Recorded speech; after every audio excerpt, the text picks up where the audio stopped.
Salut les amis. Imaginez qu'un portail scintillant apparaisse dans le vide de l'espace. À travers lui, vous ne voyez pas les étoiles familières qui devraient être là. Au lieu de cela, vous voyez une galaxie entièrement différente de l'autre côté de l'univers. Une vue qu'aucun humain n'était censé voir. C'est une sphère parfaite de réalité déformée. Un mirage capturé, suspendu dans l'obscurité. Pendant des décennies, nous avons cru que c'était de la pure fantaisie, un artifice narratif pratique pour les conteurs pour propulser leurs héros à travers des distances impossibles. Mais la vérité brutale, cachée au plus profond des mathématiques labyrinthiques des équations d'Einstein, est bien plus étrange, plus profonde, et au final, bien plus décevante. L'erreur la plus courante est de représenter les trous de verre comme des vortex colorés et tourbillonnants dans lesquels vous pouvez simplement voler comme un toboggan cosmique ou un portail dimensionnel lumineux.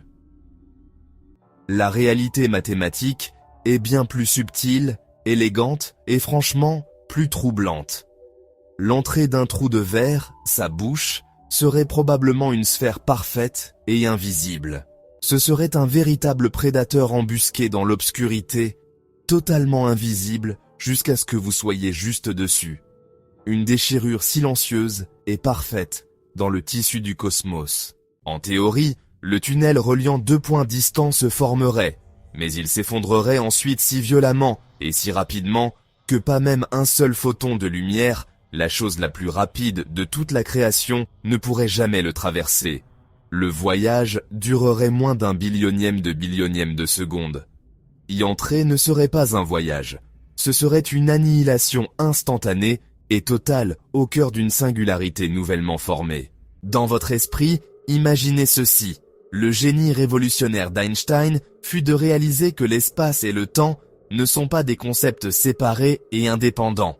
Ils sont inextricablement tissés ensemble dans un seul tissu quadridimensionnel qu'il appela l'espace-temps. L'analogie classique, bien qu'imparfaite, est d'imaginer une boule de bowling placée sur une grande feuille de caoutchouc tendue. La boule lourde crée une dépression profonde et courbée dans la feuille. Selon Einstein, la gravité n'est pas une force mystérieuse et invisible qui tire les objets ensemble, comme Isaac Newton l'avait proposé. La gravité est la forme de l'espace-temps.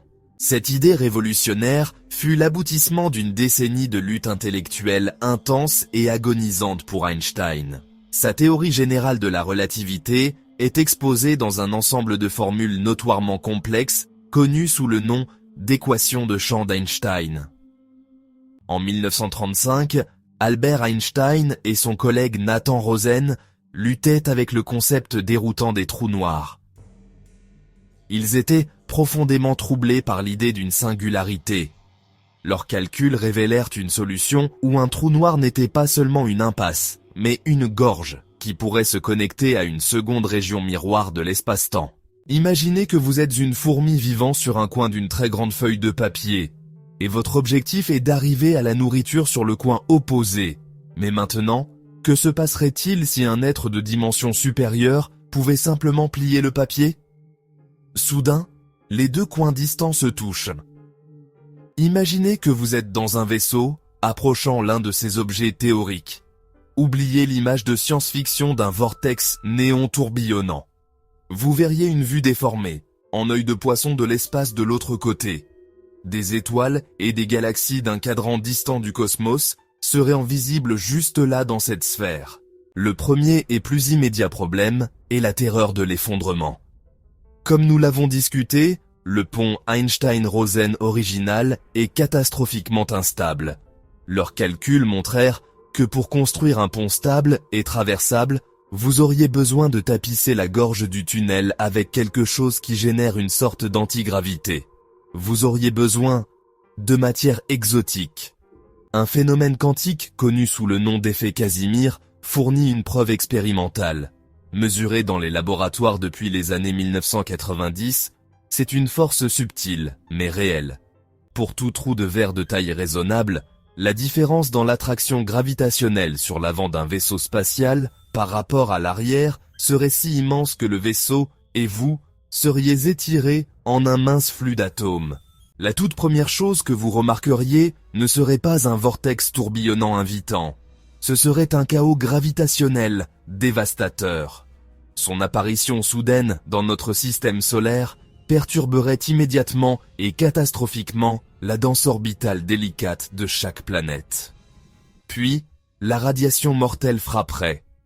La gorge d'un trou de verre est un endroit où la physique exotique règne en maître, un champ de bataille violent entre énergie positive et négative. Si les trous de verre permettent des raccourcis à travers l'espace, ils ouvrent aussi une possibilité bien plus troublante, le voyage dans le temps. L'idée est simple en principe, créer un trou de verre avec deux bouches, A et B, initialement synchronisées dans le temps. Laissez la bouche A en place, mais envoyez la bouche B dans un voyage à haute vitesse à travers l'espace. Mais l'univers semble interdire cela. Stephen Hawking proposa la conjecture de protection de la chronologie, arguant que la physique elle-même empêche le voyage dans le temps macroscopique.